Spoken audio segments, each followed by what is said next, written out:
क्योंकि छोटा बन करके मांगते हो और बड़ा बन करके नाप रहे हो, ये जरा जमी नहीं है बात।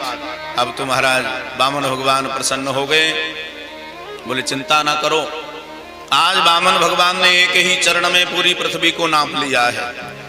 दूसरा चरण महाराज ब्रह्मलोक में गया भगवान का, ब्रह्मा जी ने भगवान के चरण का दर्शन किया है और ब्रह्मा जी ने भगवान के चरण का प्रक्षालन करके कमंडल में लिया है, तो इसीलिए वहीं से गंगा जी का प्रादुर्भाव हो गया है।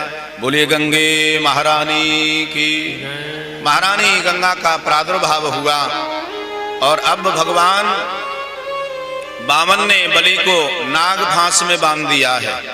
नाग फांस में बांध दिया, राजन अब आप नरक जाने की तैयारी कर लो।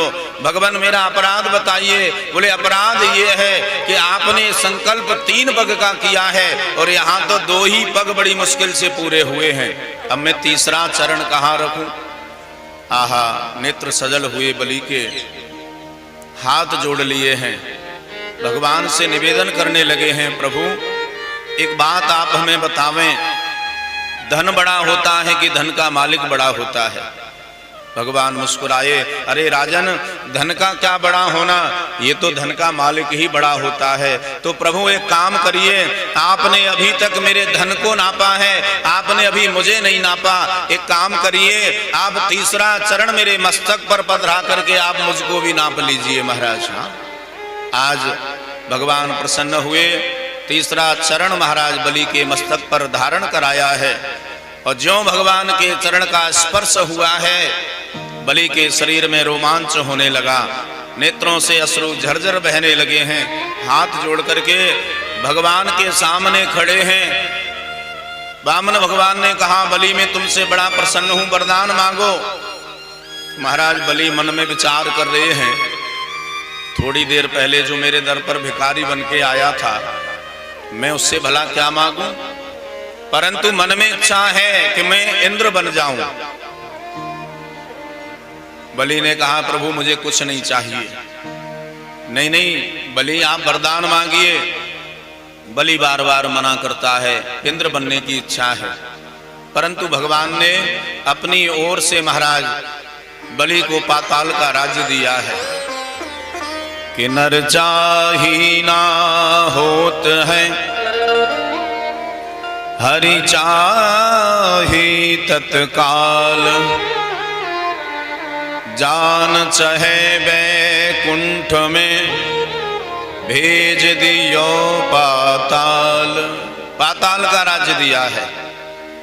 अब वरदान मिल गया बलि को पाताल में जाने का। तो महाराज बलि ने कहा कि प्रभु मेरी इच्छा थी मैं इंद्र बनूं। तो वामन भगवान ने कहा कि देखो बलि, जब दक्ष सावरणी मनवंतर आएगा तो मैं तुम्हें इंद्र जरूर बनाऊंगा। अब देखो बलि ने कहा कि प्रभु जब तक वो मनवंतर आएगा तब तक तो मैं कहाँ हूंगा, मैं क्या जानूं, कितनी बार मैं मर चुका हूंगा, कितनी बार जन्म ले चुका हूंगा। इसलिए वामन भगवान ने कहा, रे बलि मैंने केवल तेरे धन को नहीं लिया है, धन के साथ साथ तुझे भी नाप लिया है, इसलिए आज से पूर्ण जिम्मेदारी मेरी बनती है और काल भी तुम्हारा बाल बांका नहीं कर सकता है। जब वामन भगवान ने ये कहा तो महाराज बलि ने कहा कि प्रभु एक काम करिए, यदि आप हम पर प्रसन्न हैं तो एक वरदान दे दो। बोले क्या चाहिए मांगो। तो बलि ने कहा कि मैं जब भी अपने महल से निकलूं आपका दर्शन कर लिया करूं। हाँ, मानो बलि कहता है, प्रभु डंडा हाथ में लेकर के मेरे द्वार पर पहरेदारी करो। बोलो राधे राधे। हाँ, चौकीदारी करो महाराज, जब भी मैं निकलूं आपका दर्शन करूं। वामन भगवान ने तथास्तु कह करके वरदान दिया और पाताल में महाराज बलि गए हैं।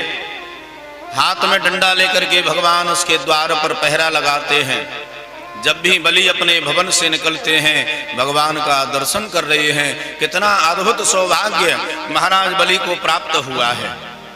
अब तो महाराज परम आदरणीय सुखदेव जी महाराज वर्णन कर रहे हैं, राजन एक बार नारद जी बैकुंठ में पधारे तो लक्ष्मी जी ने नारद जी को पूछा कि भगवान कहाँ हैं। तो नारद जी ने व्यंग किया कि मैया भगवान ने नौकरी कर ली है। हाँ, बोले कौन सी नौकरी कर ली है।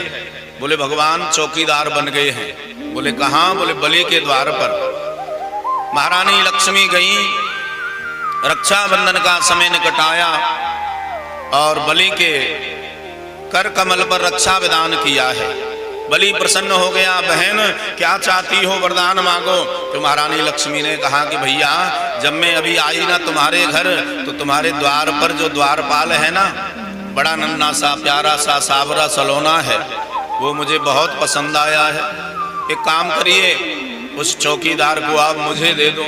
महाराज बलि समझ गए साक्षात लक्ष्मी है, चरणों में प्रणाम किया और भगवान लक्ष्मी नारायण ने प्रकट होकर के दर्शन दिया है।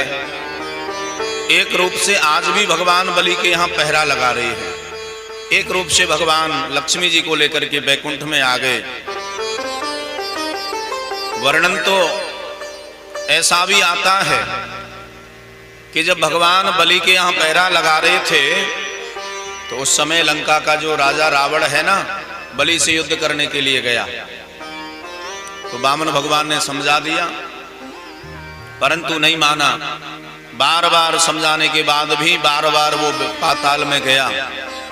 और जब बलि अपने महल में थे और रावण आया है, तो वामन भगवान ने प्रेम से समझाया। और जब रावण नहीं माना तो महाराज वामन भगवान ने एक लात लगाई रावण में, और रावण सीधा महाराज लंका में जाकर के गिरा। उसके बाद में रावण कभी भी नहीं गया। प्रेम से बोलो श्री राधे। और आज कथम विस्रजे राजन वीतामस्मिन् सरिज्जले। सुंदर भगवान वामन के रूप में बलि को दर्शन दे रहे हैं, लक्ष्मी नारायण के रूप में बैकुंठ में आए भगवान। और उसके बाद में सुखदेव महाराज वर्णन कर रहे हैं, राजन एक सत्यव्रत नाम के राजा हुए थे।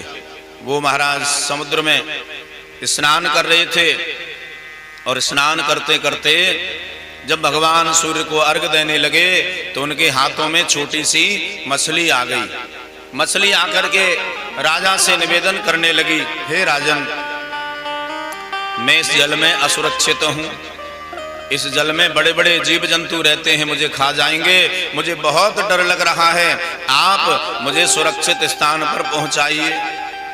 राजा लेकर के आए, उसको एक पात्र में जल भर के मछली को रखा। जैसे ही रखा तो दूसरे दिन मछली और बढ़ने लगी, आकार उसका बढ़ा। फिर राजा को निवेदन किया, ये पात्र मेरे लिए छोटा है, कोई बड़े पात्र की व्यवस्था की जाए। अब तो महाराज राजा व्यवस्था करते गए, मछली बड़ी होती गई और अंत में राजा सत्यव्रत को आश्चर्य हुआ तो हाथ जोड़ करके मछली को कहने लगे, भगवान मैं आपको